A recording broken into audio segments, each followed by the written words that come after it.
Hello, I'm Dave, and this is a video transcription of a talk I gave recently called the Human Body Workshop, and it covers what I call the body-centric approach to healing. The current paradigm for healing the human body is medicine and medical treatment, but it's a particular type of medical treatment called allopathic medicine. Now, this approach is concerned with treating only the symptoms of an illness and not the illness itself. Now, this approach is rather like taking your car to a garage because the engine warning light has come on, and the mechanic takes the bulb out. The warning light is the symptom, and by taking the bulb out, well, the symptom is treated, but the problem still remains. And it's only a matter of time before that problem manifests in some more catastrophic manner. The allopathic system has its basis in the theory of evolution. And since, according to this theory, the process of evolution is continuous and ongoing, well, that implies that the human body is not fully evolved, and therefore is imperfect and susceptible to disease and mechanical breakdowns. It also suggests that the only valid way to remedy these problems is to introduce poisonous pharmaceutical chemicals to the body, slice into it with very sharp knives and hack out the offending organ, or replace it with a toy version of it made out of plastic or titanium, and to recuperate in expensive hospital facilities with tightly controlled environments that are almost always toxic. I mean, when was the last time that you had Legionnaire's disease or a flesh-eating virus in your home? So, the allopathic system treats the human body as if it were a faulty machine made up of separate replaceable modules.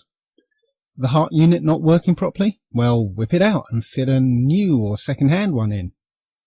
Got a cough? Well, let's ignore the fact that the cough is the body's emergency attempt to purge the lungs of toxic air, and let's suppress the coughing mechanism so that you can continue to breathe it in comfort.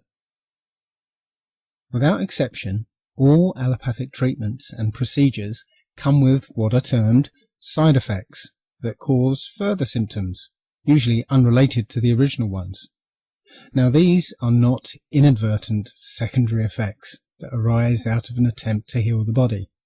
Rather, they are intentional primary effects that implement a fiendish business model. The pharmaceutical corporations now produce food that cause various symptoms, for which that same corporation provides a symptom-suppressing drug. That drug causes further unrelated symptoms, which require more drugs, and before long, the patient is on a whole raft of drugs, each to counteract the effects of the others, and the corporation has another lifelong customer. Not surprisingly, this is a trillion-dollar industry. Don't take it personally, it's just business.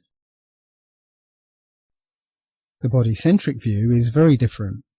It considers that the human body is perfect, whole and complete.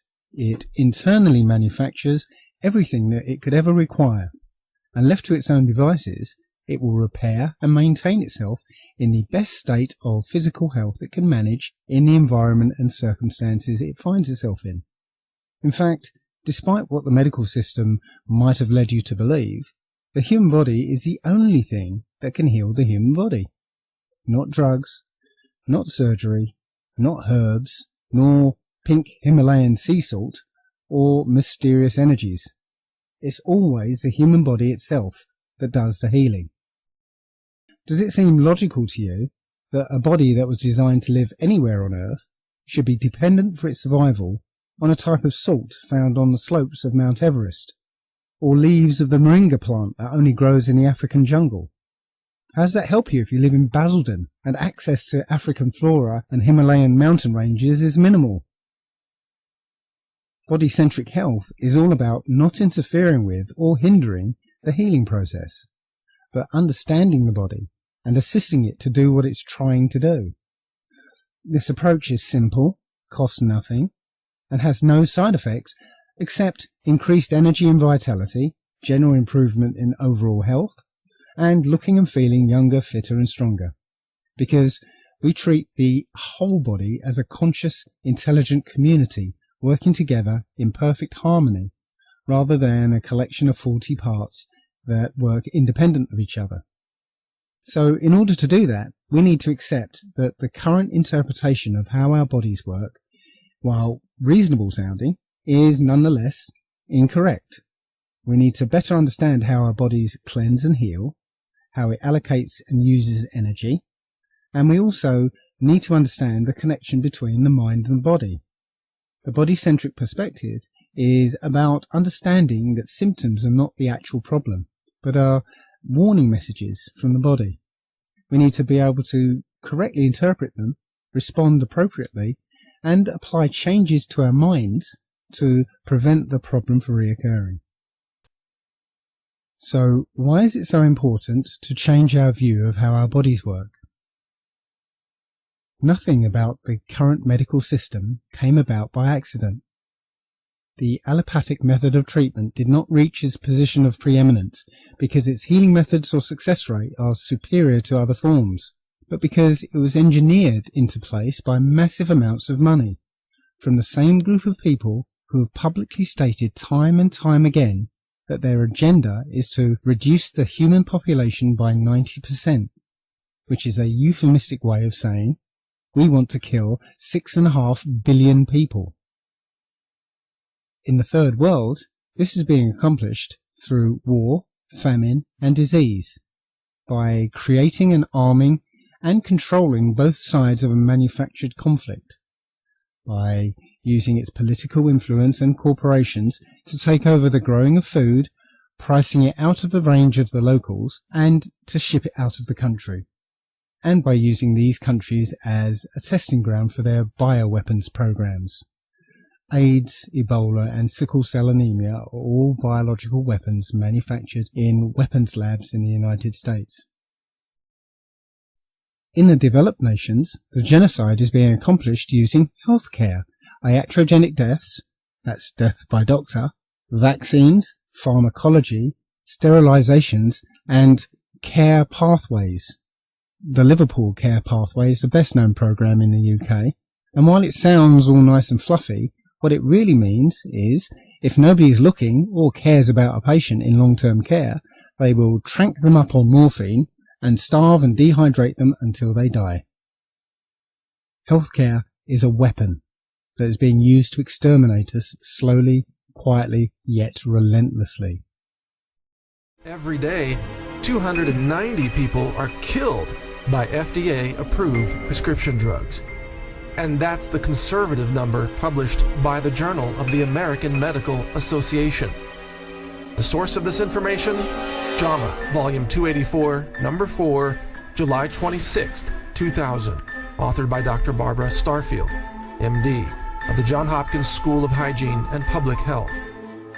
That study, which is 12 years old, and drug deaths have risen considerably since then, documents 106,000 deaths per year from the adverse effects of FDA-approved prescription medications.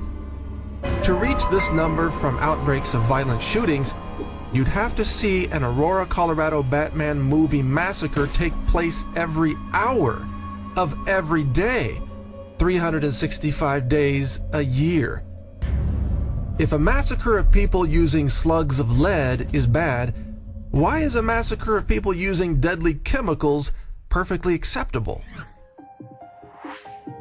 No one in Washington talks about prescription drug deaths. There are no sobbing victims shown on the evening news. This chemical massacre happens quietly, behind closed doors. Yet to achieve this level of mass death in the world of plane crashes, for example, you'd have to see a jumbo jet airliner crashing into the ground every day of the year.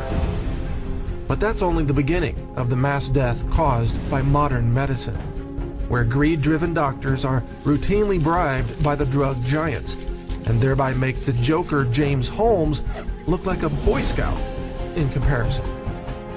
As Natural News has revealed, just one company, GlaxoSmithKline, had a bribery network of 49,000 doctors, who receive financial kickbacks to prescribe more glaxopharmaceuticals to more patients. The company admitted to bribing doctors and paid a $3 billion settlement to the federal government in 2012. According to the report Death by Medicine by Drs. Gary Knoll, Carolyn Dean, Martin Feldman, Deborah Razio, and Dorothy Smith, the medical establishment kills 783,936 people in the United States every year. Those deaths include 106,000 Americans killed from drug side effects, 115,000 Americans killed from bed sores, 98,000 Americans killed from medical error, 88,000 Americans killed from infections, 32,000 Americans killed from surgery, 37,000 Americans killed by unnecessary medical procedures, and much more. See naturalnews.com for links to the original data.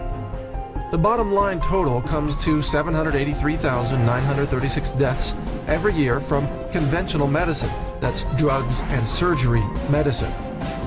It means you are 6,200% more likely to be killed by your doctor than by a homicidal shooter. According to the CDC's numbers from 2007, the total number of homicide shooting deaths in the United States each year is about 12,600. This is from Death's final data for 2007 National Vital Statistics Report at the Centers for Disease Control. This means that your risk of being killed by your doctor is 62 times higher than the risk of being killed by a homicidal shooter. Put another way, that's a 6,200% higher risk. It seems that before we even think about the issue of gun control, we need a national debate on doctor control. After all, when doctors inadvertently kill people by prescribing deadly chemotherapy cocktails or deadly prescription drugs, they don't even get arrested for it. But they do get financial kickbacks, exotic vacations paid by the drug companies, free travel, free meals, and other perks of being a big pharma sellout. Plus, they're free to go on killing other people over and over again. While doctors obviously don't intend to kill people, they nonetheless keep doing so, as long as they get their bribes, kickbacks, and perks. If politicians really wanted to protect Americans from being killed, they'd call for restrictions on the prescribing of deadly pharmaceuticals. More important than gun control, what we really need now is doctor control, or big pharma control. The elite see this as a war on those that it considers weak, stupid, undesirable, or unfit to survive. If you succumb to their poisons, then you're weak. If you can't work out what is happening to you, then you're stupid. If your skin is the wrong colour, then you're undesirable. And if you're not part of their gang, you are unfit. In this day and age, survival is the best form of resistance. And your best chance of survival is to turn away from the medical system that genocidal criminals have provided you with and take back responsibility for your own health. So let's start with the food that we eat. If you get your groceries from a place like this, then it's not food that you're eating. I would say that 98 to 99% of what you find in these places is not actually food, but synthetic chemicals or chemical and textural extracts processed and artificially flavoured and coloured to look like food. The rotting meat in the delicatessen section is bathed in carcinogenic sodium nitrate and potassium nitrate to preserve it, and treated with poisonous carbon monoxide to keep it red and fresh looking. Food is not our friend. The first myth that we need to dispel is that food goes inside our bodies and somehow becomes part of us. It doesn't. Food doesn't go inside us. I know. We eat an apple and the apple goes inside us, but it really doesn't. Consider the donut. Everywhere you look on the donut, you're looking at the outside of it. Even when you look down the hole in the middle, it's still the outside of the donut. Imagine stretching out that donut into a long tube. Even if you look down into the hole, you're still looking at the outside of the donut. Put a set of teeth on one end and a bottom hole at the other, then you have us. Food doesn't go inside us, it goes through us. Our intestinal lining is made up of modified skin cells, and our stomach is just a bulge and tube. If you were to carefully measure what you eat and what comes out of you, you'll find that 99% of what you put in comes directly out again. A very tiny proportion is absorbed into the body, but it too is ejected after performing a stimulatory action. And this is what food actually does. It provides a type of stimulation that the body reacts to. Imagine if you were walking through a forest and you accidentally brush against some stinging nettles. A chemical reaction occurs on the skin's surface, but inside the body, all sorts of processes are stimulated into action. Increased blood flow to the area, white blood cells are produced. There's a histamine response, culminating in a painful, itchy welt under the skin. The stinging nettles didn't penetrate the skin or become part of it. It merely stimulated an internal reaction. When you eat, the chemical content of the food contacts the modified exterior skin cells and stimulates an internal reaction. And that reaction is provoked because the food is toxic to some degree, and the body responds in order to protect itself from it. Another common misconception is that food provides the body with energy. It doesn't.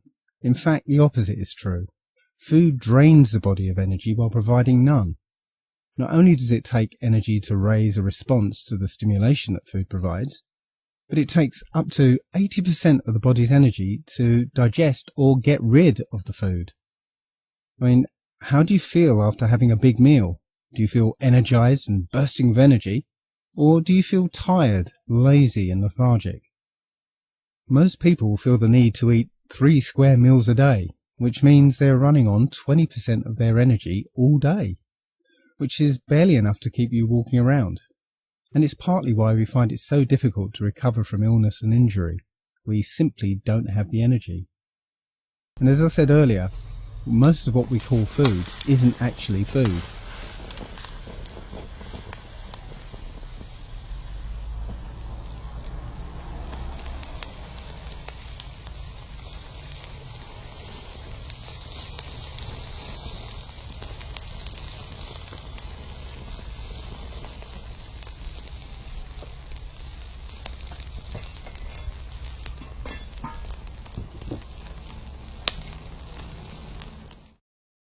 See if you can guess what this man is making here.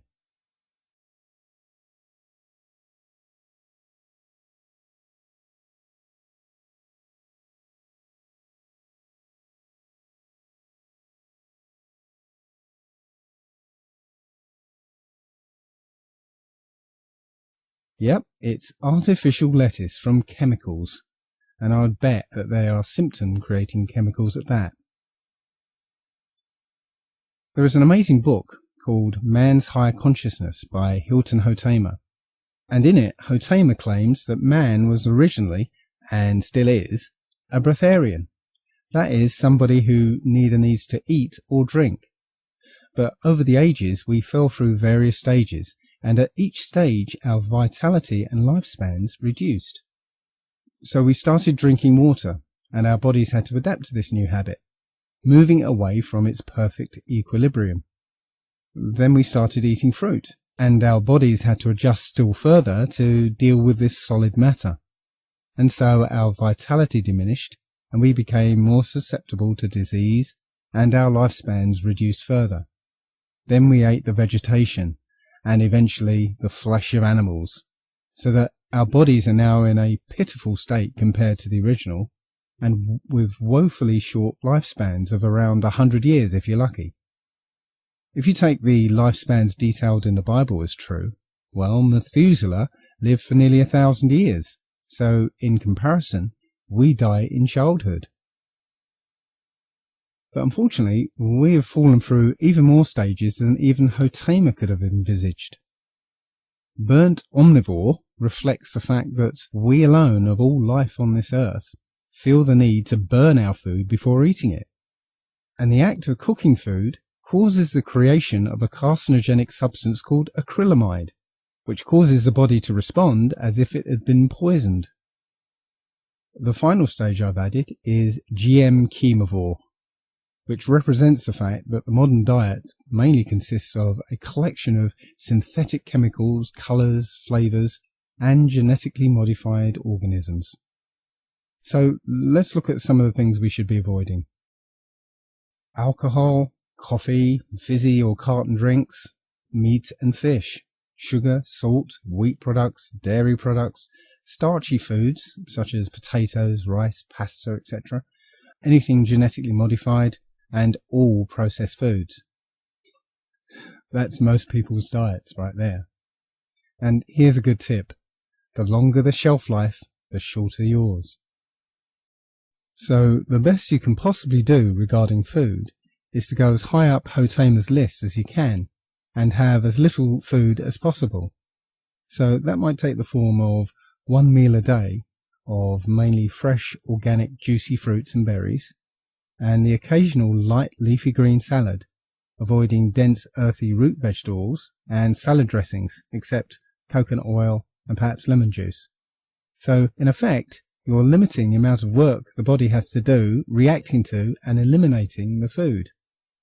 But you can go one better and adopt a program of fasting into your routine by choosing 2 days out of the week, say a Monday and a Thursday, and not eating anything at all on those days. And once the body gets used to this routine, then fast for an entire week out of each month. Fasting is a very effective tool for repairing and maintaining the body, and quite simply it works by freeing up the massive amounts of energy that the body would have used to digest food, so that it can be reallocated for repair and maintenance. When you fast, your body immediately makes use of the extra energy to start eliminating toxins from itself. So you will experience what are known as detox symptoms or a healing crisis. The toxins have to leave the body somehow. So you may notice bad breath, greasy hair, weakness, tiredness, aches and pains, or some ailment might seem to flare up. The medical profession will tell you that these symptoms are a problem and a danger sign that you're lacking nutrition or minerals or something. But this is a lie. Before your body can heal, it must eliminate all the toxins that are harming it. If you remember one thing from this presentation, remember that if you ever get sick, stop eating and rest. Allow your body the energy that it needs to accomplish its healing tasks. And now let's turn our attention to distilled water. Distilled water is quite a controversial subject, as there are many people out there who will warn you that it is dangerous to drink. The word distilled sounds very clinical and daunting, but another word for distilled is pure water. So the idea that you shouldn't really be drinking pure water now sounds quite ridiculous. Distilling is not filtering. This chart shows the difference between distilling, filtering, and other forms of water treatment. You can see that distilling removes absolutely everything. The next best thing is reverse osmosis filtering. But boiling only removes bacteria and viruses. The problem with filters is that eventually they become breeding grounds for bacteria, as they tend to be warm, wet, dark places. Use a filter for a few months and cut it open and you'll find it's pretty slimy in there. In a distiller, water is turned into steam and then condensed back into pure water. All the inorganic minerals, chemicals, cells from dead animals, bacteria, viruses, they remain at the bottom of the distiller. And out the other end you have pure water that contains 0 parts per million dissolved solids. Nature only makes distilled water. Rain, snow, mist, fog and dew are all distilled by a similar but natural process. Now, doctors will tell you not to drink distilled water. They will tell you that it leaches minerals out of the body, leaving you with the impression that all the calcium will be sucked out of your bones and you're liable to snap like a twig in the lightest of breezes. But what they conveniently forget to tell you is that there are two types of minerals, organic and inorganic. You are made up of organic, living minerals, but the minerals in tap water, bottled water, mineral water and spring water are inorganic minerals, essentially particles of rock and dirt that have been picked up along the way. This picture gives you an idea of the difference between organic and inorganic minerals. One is organic iron and the other is rust. Most supplements are the inorganic forms. Just try dropping a cornflake that's been fortified with iron in a bowl of water and then drag it around with a magnet to see what sort of iron it's been fortified with. The body cannot metabolize inorganic minerals, so they are deposited in the organs and tissues. When it collects in and around the joints, it's called arthritis. In our eyes, it's cataracts and glaucoma. In our arteries, that's heart disease, strokes and arteriosclerosis. In our kidneys, kidney stones. In our gallbladder, gallstones, and so on and so on. Distilled water dissolves and washes away inorganic minerals, but it doesn't touch the organic forms. We know this intuitively. We use water to wash our clothes. The inorganic minerals, rock and dirt, comes out of our clothes and stays in the water, but it doesn't touch organic matter like blood stains, sweat stains and grass stains. But if you were to put dirty water into your washing machine, then the water already contains a large amount of dissolved matter, so it's no longer able to dissolve anymore, and so your clothes end up dirtier than they were before they went in. Tap water, bottled water, spring water and mineral water are all bad for you for this reason alone. Even rainwater, which is obviously naturally distilled, is no longer as good for you as it once was. In the past, the sun would heat up the sea and evaporate the water, which would form cloud high up in the atmosphere, where it would interact with the ozone. So not only was the rain clean and pure, but it would also contain a relatively high concentration of hydrogen peroxide, which is actually very beneficial to the body. But these days, there's a lot of pollution in the air, so the water vapour tends to coalesce around particles of pollution, much lower in the atmosphere where there is no ozone. You could always wait for the first of the rain to clean the air before collecting it, but you're probably better off with a tabletop distiller like this one here. Nonetheless, there will be those who will insist that in order to make distilled water safe to drink, you will have to put the inorganic minerals like pink Himalayan sea salt back into it. I would suggest that anyone who tells you that pure water is dangerous unless you put a little dirt in it is very cleverly speaking out of a small hole in their bottom. We contaminate our water enough as it is. We make it bitter, acid, sweet, and add flavour and chemicals and artificial colours in coffees, teas and soft drinks. But fundamentally, our perception of water has been manipulated. Now we're going to show you some water. This is tap water, and we're going to kind of like put this on a trial tonight, and we're going to prove that this water is absolutely filthy and unable to do the job that water was intended to do. This is distilled water. We're going to prove that it's pure water. It's absolutely pure, and it's the water we should put in our body, and we'll be able to see the difference between these two waters real quick. One question I have here, does water conduct electricity? You know, if it's tap water, it's absolutely filthy, we know it does. If I touch these two wires together, that light goes on. That's an open circuit. If he's an electrician, he'd call it a normally open circuit. If I put it in distilled water, it does exactly what it's supposed to do, and that's nothing because those two wires aren't touching. That's an open circuit. It shouldn't light the light. But if I put it in tap water, it closes that gap. There's something in that water that's making that gap close. And the difference between these two waters is this is absolutely filthy water, this is pure water. Our water comes to a treatment plant where we're chemically treating our water. That's why it's called a treatment plant. Our water is exposed to many chemicals. This is a newspaper from Utah called Capital Connections, news for about people in state government. the Utah State seal. On the back of it, it says, making sure your water's safe. It's written about Eva Neminsky. She has a PhD in environmental engineering. She's over all 50 water treatment plants in the state of Utah. She says right here, we're learning about very resistant pathogens in water. They're very difficult to kill, so you need strong disinfectants. These chemicals may ultimately cause cancer over your lifetime. So the question becomes, would you rather have diarrhea today or cancer tomorrow? So who wants diarrhea and who wants cancer? Pretty good choice there, huh? That's the two choices we have, drinking tap water. How many cups of water are we supposed to drink today?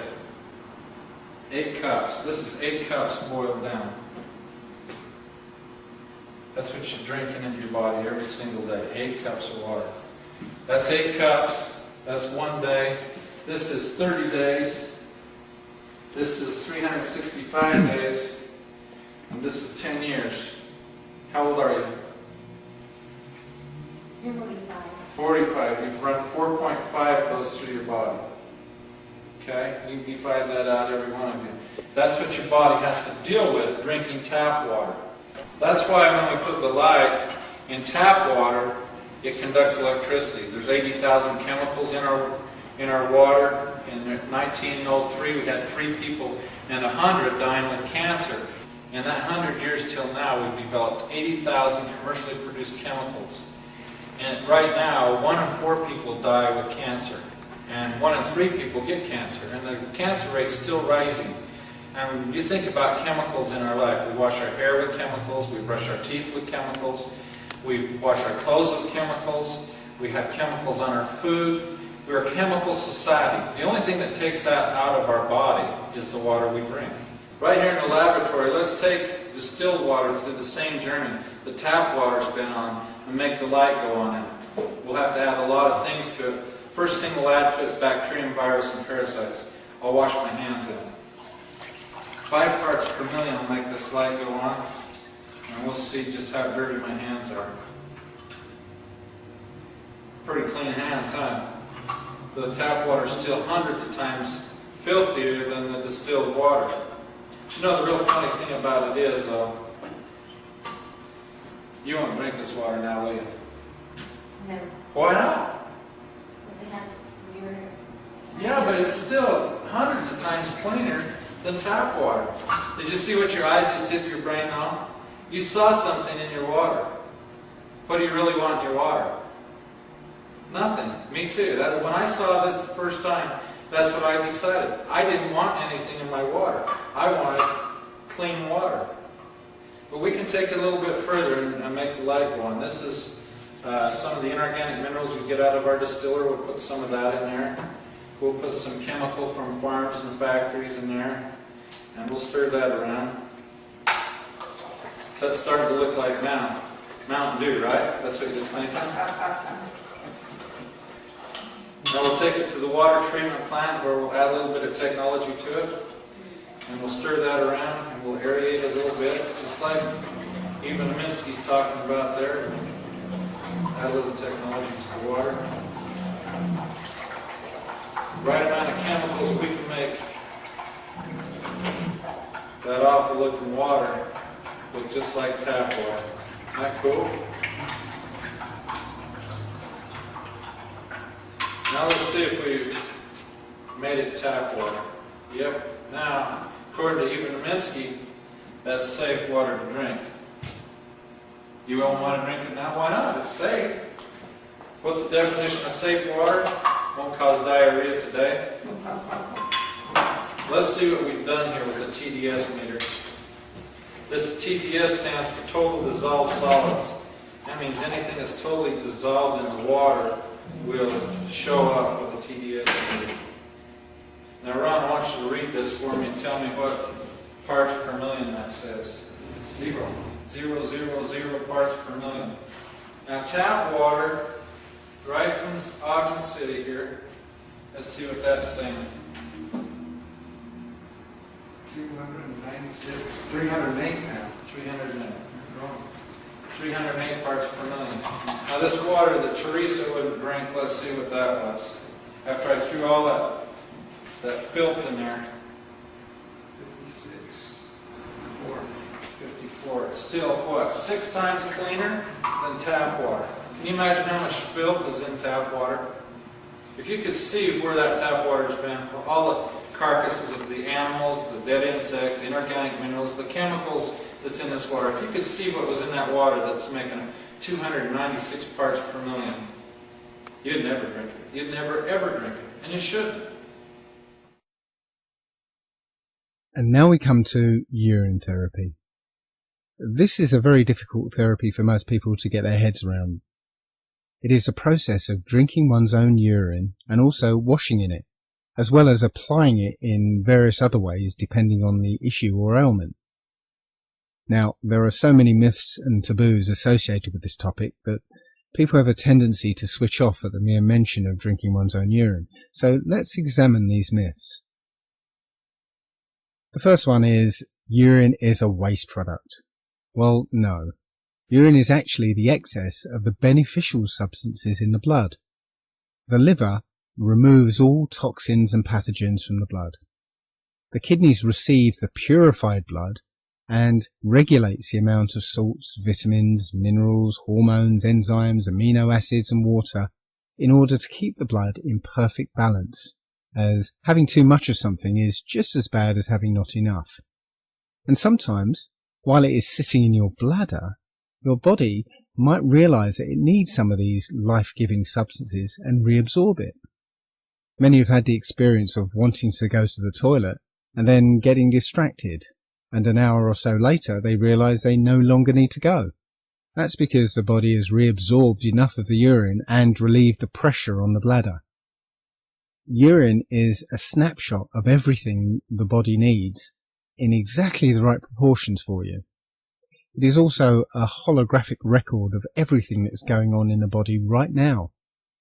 The medical term for urine is plasma ultrafiltrate. That is, ultra-filtered blood plasma. Your urine is literally your lifeblood. Amniotic fluid is also urine. Firstly the mother's and then the baby's. And it's responsible for forming your lungs and your skin. It is most certainly not waste. Urine is dirty and smelly. Well, no again. Urine is one of the most sterile substances on earth. The pungent smell only occurs after it sits on an inorganic surface that's exposed to the air. Urine doesn't contain ammonia, but ammonia forms as a byproduct of its antibacterial properties. In fact, urine is actually a natural detergent, and it was what was used in Chinese laundries. The smell of urine is obviously affected by your diet, your current state of health, and even your emotional state, but it actually smells of you. It's usually dark and strong tasting in the beginning, particularly in the morning, but after a short period of detox, your urine becomes clear and sparkling, and after the body is completely detoxified, urine sometimes tastes of coconut water. If the body's getting rid of it, why put it back in? Well, as I explained earlier, it isn't getting rid of it because it's waste. It's dumping excess that it can't use at the moment. But the situation changes from moment to moment, and once urine is reabsorbed into the system, the body now doesn't have to expend lots of energy manufacturing any of these substances in the urine. So there is an almost immediate energy boost. Urine is antibiotic, analgesic, and an immune system booster. It contains growth hormones, minerals, vitamins, and endorphins which kill pain, lifts moods, and boosts energy. It is also packed with stem cells, which are prototype cells that can become anything: skin, bone, muscle, heart tissue, and literally they roam around looking for things to repair. Even the medical mafia and scientific priesthood are grudgingly accepting the power of stem cells, although they are nevertheless keen to hide where these stem cells come from and keep you dependent on their so-called expertise. Here, they acknowledge that these stem cells can regrow and repair organs, but imply that this process requires laboratory conditions and access to amniotic fluid, which, as I mentioned earlier, is urine. Don't be fooled. Your body has the inherent capability to repair itself and regrow damaged organs and even limbs without medical intervention, if you only allow it to do so. Why don't doctors prescribe it then? Well, because medicine is a racket. It's $1 trillion business, and if everybody knew how to heal themselves using urine therapy, then the medical profession and the pharmaceutical industry would disappear, because they would become irrelevant overnight, and their corporate masters would have to find some other way to quietly depopulate the West. Here is a quote from a Dr. Alan Greenberg. As a retired physician, I can honestly say that unless you are in a serious accident, your best chance of living to a ripe old age is to avoid doctors and hospitals, and learn about nutrition, herbal medicine, and other forms of natural medicine, unless you are fortunate enough to have a naturopathic physician available. Almost all drugs are toxic and are designed only to treat symptoms, and not to cure anyone. Vaccines are highly dangerous, have never been adequately studied or proven to be effective, and have a poor risk-reward ratio. Most surgery is unnecessary, and most textbooks of medicine are inaccurate and deceptive. Almost every disease is said to be idiopathic, without known cause, or genetic, although this is untrue. In short, our mainstream medical system is hopelessly inept and or corrupt. The treatment of cancer and degenerative diseases is a national scandal. The sooner you learn this, the better off you will be. In 1976, doctors went on strike in Los Angeles for 1 month, and the number of deaths fell by 18%. And during a similar doctor's strike in Israel in 1983, the mortality rate dropped by 50%. And you can bet, as soon as they went back to work, the death rate went straight back to normal. What does that tell you? Death by doctor is so common that the term iatrogenic death has been coined for it, and it is either the biggest killer or the second biggest killer in the developed world, depending on whose numbers you use. Doctors will not prescribe urine because it's not sanctioned by the medical associations, and it never will be sanctioned because it works. I couldn't possibly drink my own urine. It's all a matter of perspective. Many people who feel that they couldn't bring themselves to drink their own urine will not hesitate to eat a highly processed non-food that might be delicious, but it should be remembered that your stomach does not have taste buds, and while your mouth has been seduced with flavours designed to be addictive, your stomach has been poisoned with sometimes hundreds of chemical additives.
What about a nice glass of milk then?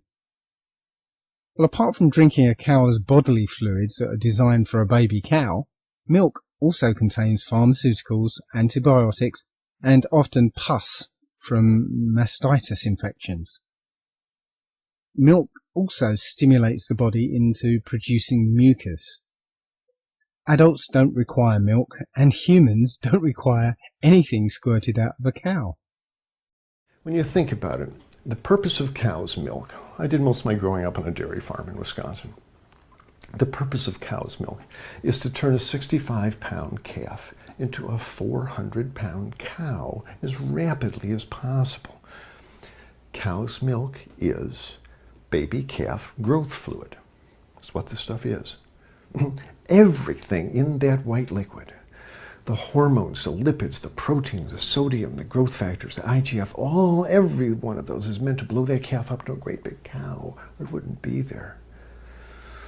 And whether you pour it on your cereal as a liquid, whether you clot it into yogurt, whether you eat it into cheese, whether you freeze it into ice cream, it's baby calf growth fluid. And women eat it, and it stimulates their tissues, and it gives women breast lumps. It makes the uterus get big, and they get fibroids, and they bleed, and they get hysterectomies, and they need mammograms, and gives guys man boobs. This is, cow's milk is the lactation secretions of a large bovine mammal who just had a baby. It's for baby calves. You know, I tell my patients, go look in the mirror. Now, do you have big ears? Do you have a tail? Are you a baby calf? If you're not, don't be eating baby calf growth fluid in any level. There's nothing in it people need. Why not have a Coke instead? Well, immediately after drinking a Coca-Cola, the massive amount of phosphoric acid prevents the immediate vomiting up of the 10 teaspoons of sugar it contains. 20 minutes later, your blood sugar spikes and the liver creates fat to deal with the sugar. 40 minutes later, the caffeine causes pupil dilation, high blood pressure, and the liver dumps more sugar into the bloodstream. After 45 minutes, the body creates a dopamine high, just like heroin. After an hour, the high level of phosphoric acid causes the body to draw in calcium, sodium, magnesium, zinc, electrolytes, and water to combat the acidity. The caffeine causes it all to be urinated out. So after an hour or so, the sugar crash hits, leaving you weak, irritable, dehydrated, and lacking in minerals. So what about eating meat? If you still think that eating meat is natural, then don't go to a supermarket and pick up a cellophane-wrapped slab of meat. Go out to the woods and catch your prey with your own hands, and eat all of it without cooking, seasoning, or sauces. And you'll soon realize that you're eating dead animal flesh, which ends up in a long intestinal tract not designed to have rotting meat in it. Drinking your own urine is 1,000,000 times better for you than any of these bizarre practices. I could never put wee on my skin. Well, if you've ever used a moisturizer, then chances are you already have. Urine is literally the only moisturizer, and in almost all lotions, moisturizers, hand and face creams, if you look at the list of ingredients, you're likely to find urea or uric acid or ure something to disguise the fact that you're using cow, pig or horse urine. But of course, your own is better for you. It is also well known that supermodels use urine on their faces to remain young looking. And as I mentioned earlier, you've already done urine therapy and had it on your skin when you were a baby swimming in the amniotic fluid. So, how do you perform urine therapy? In a clean glass, capture the first urination of the morning. The first one in the morning is important because while you slept, your body used all the energy you saved by resting to produce everything that it needed. So the morning urine will be the most nutritionally dense, for want of a better phrase. You capture it midstream, that is, you miss the first few teaspoons and the last few. Drink almost all of the captured urine within 15 minutes, keeping some aside for other uses. You can mix it with fruit juice or distilled water, or you can take a deep breath, hold it while you drink it all down in one go, and while you're still holding your breath, you drink a mouthful or two of distilled water or fruit juice, and then breathe out. Or you can just drink it down neat and stop being a pussy. So you use some of the saved urine to wash with. How you wash with it is that you pour a little in the palm of your hand and then you massage it into the skin a section at a time until it absorbs. It's not like water. With water you push it around the skin and eventually you'll have to towel it off. But your urine will be absorbed and will be dry within minutes, and it won't smell. You can also use it in an eye wash cup to soothe sore, tired or irritated eyes, and people have been known to throw away their glasses after using it in this way for some period of time. You can also put drops in your ears for earache and hearing problems. You can also gargle with it to soothe a sore throat, or you can even snort it through your nostrils for colds or sinus problems. You drink again in late afternoon or early evening, not too late, because you'll notice that you get an energy boost within a few minutes of drinking it, and if you take it too late in the evening and you're not used to it, then it will keep you up all night. Save any excess urine that you're not intending to drink in a dark glass bottle stopped with a wad of cotton wool so that it can breathe, and you store it in a cool, dark place. This is known as aged urine, and it's for external uses only, and the older it gets, the better. Drinking twice a day, I would suggest, is a good starting point, but you can actually drink as much as you like without any negative effects. In fact, the process that we call looping is drinking all the urine you produce, which acts very powerfully to cleanse the body. Similarly, a urine fast, which is a period where one eats no food and drinks only urine and distilled water. This combines the benefits of urine with the extra energy liberated by fasting. Urine can also be used internally in several other ways. It can be used homeopathically, such as if you get an allergic reaction, you wait 10 seconds after the first symptoms appear, collect some of the urine, and place 10 drops under your tongue, and hold it there for as long as possible. The symptoms should disappear within 10 minutes, and if not, you just repeat hourly until it does. You can also prepare a homeopathic solution by putting 1 drop of urine in 5 milliliters of distilled water. You shake it or succuss it 50 times, and then you take 1 drop of that solution and put it in another 5 milliliters of distilled water, shake 50 times, and you put 1 drop of that in 5 milliliters of high-proof vodka as a preservative, and voila, you have a homeopathic solution. Externally, urine can be used as a foot bath. A good deal of toxins are eliminated through the feet, so urine foot baths can sometimes dramatically aid the cleansing process. Another very powerful external use is known as a urine pack, and it is very useful for healing many things, including cuts from little nicks and paper cuts to deep lacerations, which we might imagine would need stitches. They will heal within 3 days without scars or scar tissue.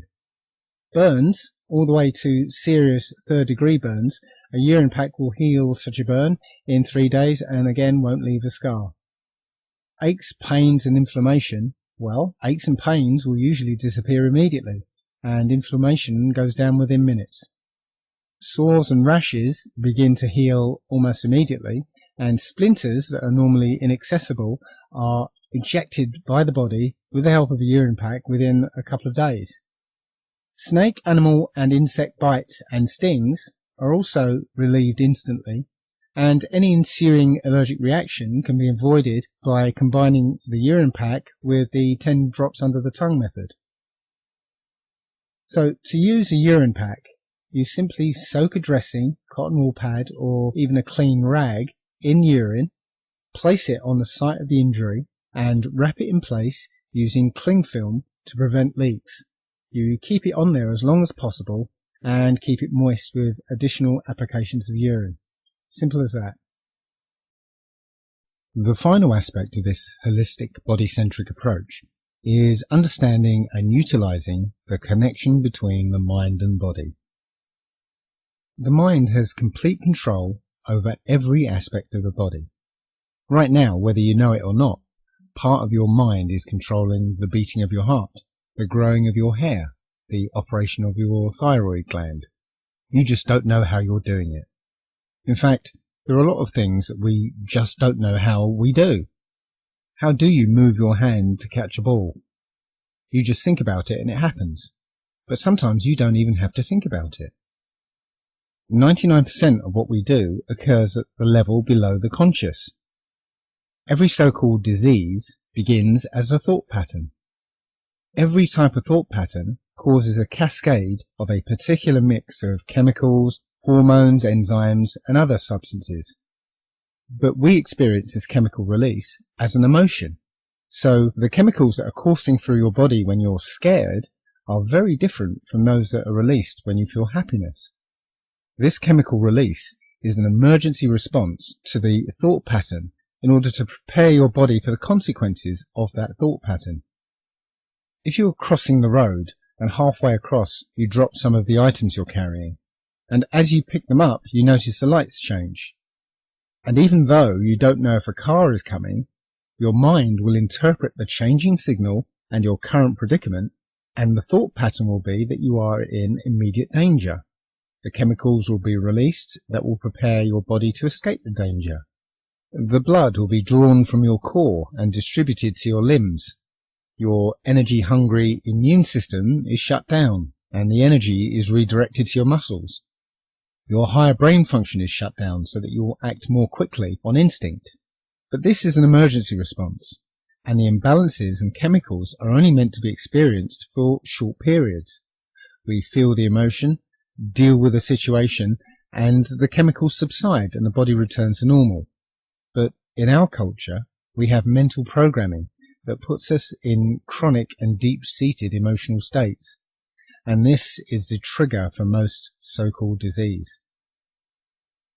One of the best examples of the body-mind connection is the placebo effect. Most people have heard of this. If you believe that a sugar pill will heal you, then it will heal you. But what most people don't know is that the effect is even more powerful if the doctor administering the placebo is also convinced that the sugar pill is effective. So there's a measurable third-party effect. Also, the reverse is true. It's called the nocebo effect. If a doctor tells you that you're going to die in 3 months and you believe him, then you'd better get your affairs in order because your body will find a way to make it happen. This is why the number of deaths from smoking-related diseases rose sharply after warnings started appearing on cigarette packets. Doctors always seem to want to use the nocebo effect. They almost always give you bad news, and when they do, they make sure that they describe these abstract processes so that you can visualize them and make them real.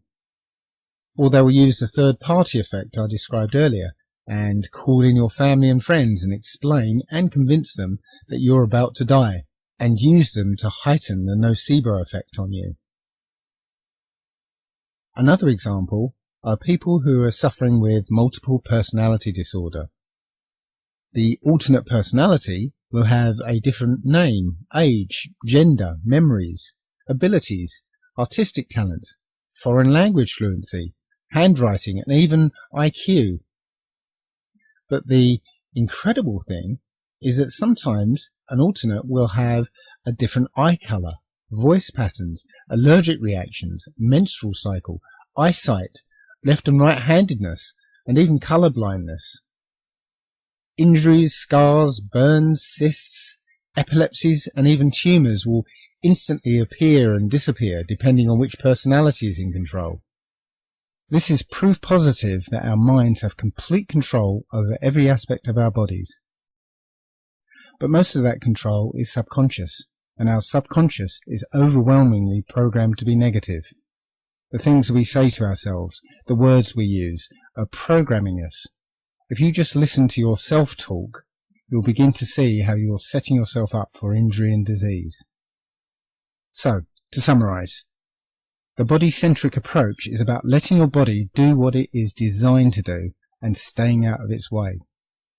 It is about the use of distilled waters to detoxify the body of accumulated toxins, changing the diet away from poisonous foodstuffs, reducing their quantity and density to reduce the stress on the body, fasting to liberate the energy for healing and to accelerate the detox process, and reprogramming the mind to prevent interference with the healing process and to prevent re-triggering.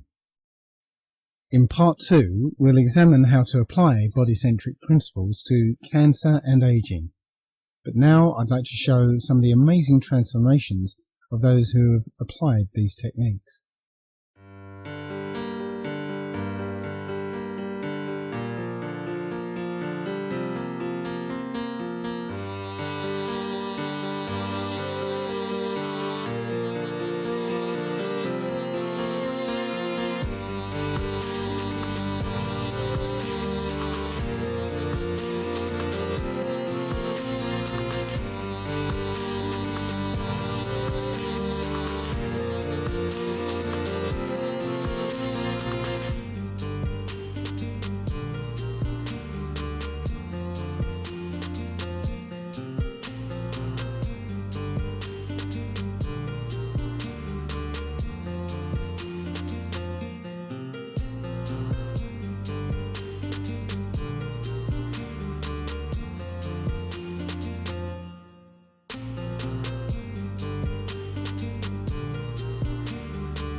So if you want to find out more about how to improve your health and change your life by changing the way you think about how your body works, I have a book out called The Human Body Owner's Workshop Manual, in which I go into more detail about this approach and show how to operate your body, your life, and the world around you.